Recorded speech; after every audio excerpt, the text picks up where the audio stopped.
এই গেরি, তুই পটল খেতে এসে পটল না তুলে পড়ে পড়ে ঘুমাচ্ছিস? হ্যাঁ, পটল তুলছি তো।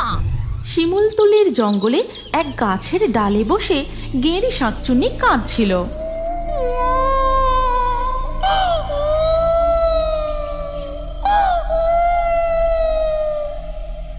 সেই কান্না শুনে পেতনি সেখানে এসে বলে,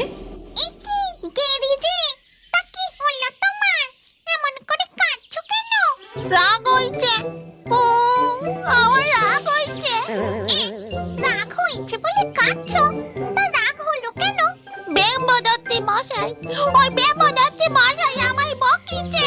আমি রাগ করে কাজ ছেড়ে চলে এসেছি। তুমি কি কাজ করো? পটল তুলি। পটল পটল পটল বোঝো, পটল তুলি। আর তাই নিয়েই তো। এরপর গেঁড়ি শাঁকচুন্নি পেতনিকে তার জীবন কাহিনী শোনাতে থাকে।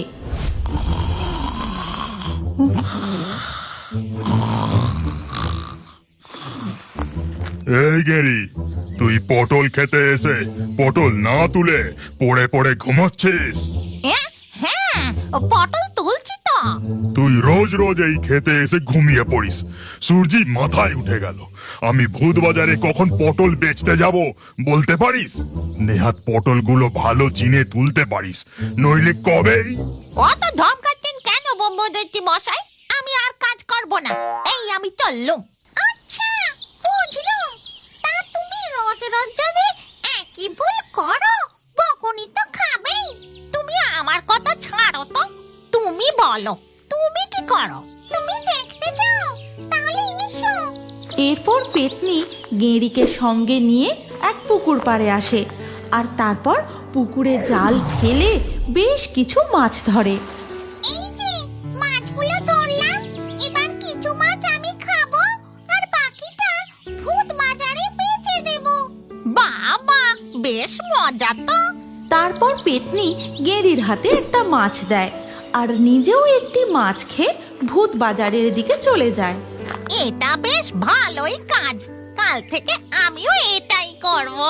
আর পরের দিনই সে একটা জাল নিয়ে এসে পুকুরে ফেলে, কিন্তু একটাও মাছ তার জালে পড়ে না। সে এই পুকুরে ওই পুকুরে অনেকবার করে জাল ফেলে, তাতেও মাছ পায় না। ধুর, আমি তো কিছুতেই মাছগুলোকে ধরতে পারছি না। এদিকে মাছগুলো পুকুরের জলে লাফিয়ে লাফিয়ে গেঁড়িকে দেখতে থাকে।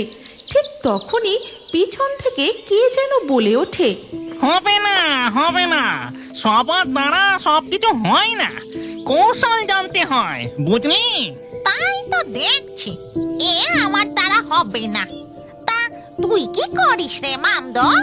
আমি মাটি কাটি, মাটি কেটে কেটে পুকুর বানাই, পাতকুয়া করি, নদীর মাটি কেটে নদীর চৌড়া করি, জমির মাটি কুপিয়ে চাষযোগ্য করে তুলি।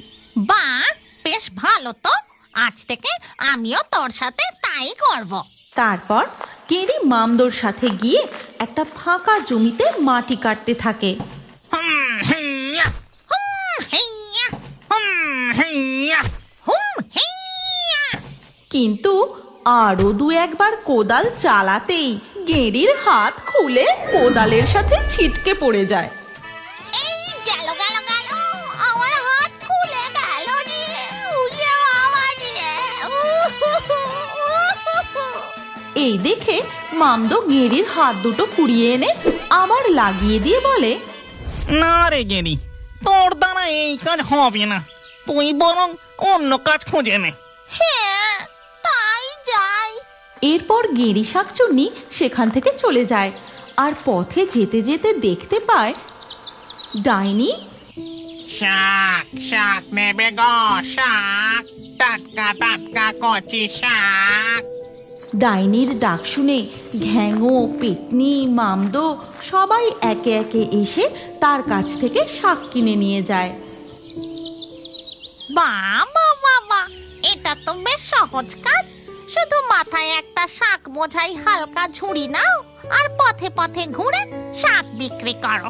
এই ভেবে গেঁড়ি যায় ডাইনির কাছে, তারপর ডাইনি কোথা থেকে শাক নিয়ে আসে, কিভাবে সে ঘুরে ঘুরে শাক বিক্রি করে, তাতে তার কত লাভ হয় সব জেনে নিয়ে পরের দিনই সেও একটা ঝুড়িতে শাক ভর্তি করে হাঁকতে হাঁকতে বিক্রি করতে থাকে। কিন্তু ধুর বাবা, কখন থেকে শুধু ঘুরেই চলেছি, হেঁটু দুটো একেবারে খুলে যাবার জোগা। এই কথা বলে সে একটি গাছের গোড়ায় শাকের ঝুড়ি নামিয়ে রেখে আমি বরং এই গাছের গোড়ায় বসে শাক বিক্রি করি। শীতের আমেজে গাছের গোড়ায় রোদে পিঠ পেতে আমি শাক বিক্রি করব। তারপর সে সেখানে বেশ আয়েশ করে বসে পড়ে। শাক শাক শাক আছে, টাটকা কচি সবুজ সবুজ শাক আছে।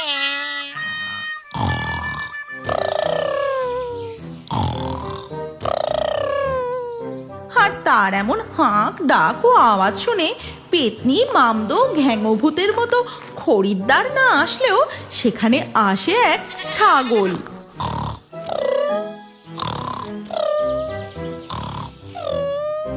আর এই সুযোগে সেই ছাগল গেঁড়ি শাকচুন্নির শাকের ঝুড়ি খালি করে বেশ পেট ফুলিয়ে লেজ নাড়াতে নাড়াতে চলে যায়। তারপর সেখানে আসে লম্বা ভূত। এই গেরি শাকচুন্নি, আমি যে তোকে শাক দিয়েছিলাম তা তো দেখছি তুই সবই বিক্রি করে ফেলেছিস। তার এবার পয়সা দে। শাক বিক্রির অর্ধেক পয়সা দেব কি? আমার তো শাক বিক্রি হয়নি। এ কি, আমার শাক কোথায় গেল? তবে রে, আমার সাথে মজা করা হচ্ছে। দেখবি একবার আমি তোর কি হাল করি।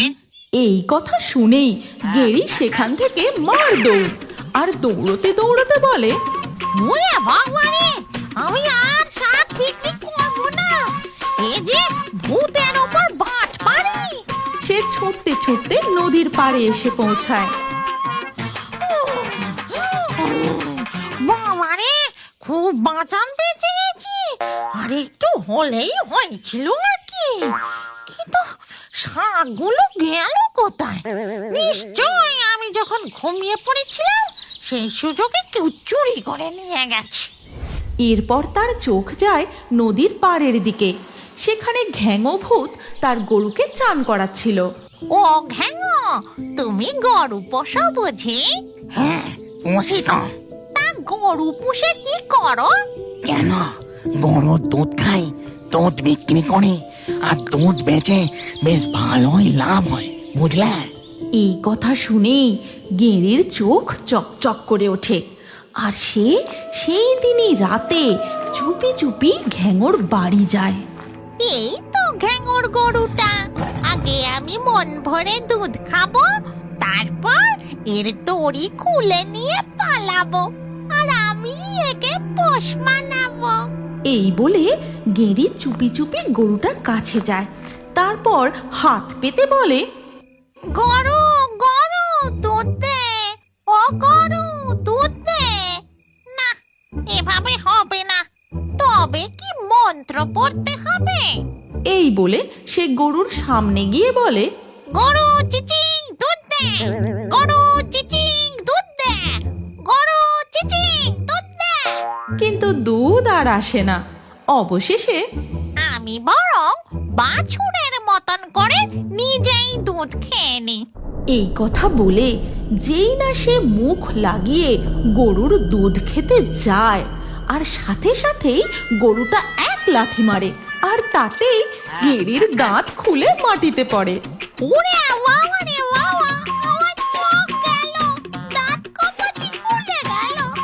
আমি আর দুধ খাবো না, গরু অপুষ্পা না। এরপর গেঁড়ি কাঁদতে কাঁদতে ফিরে যায়। বেম্বদত্তি মশাই, বাড়ি আছেন?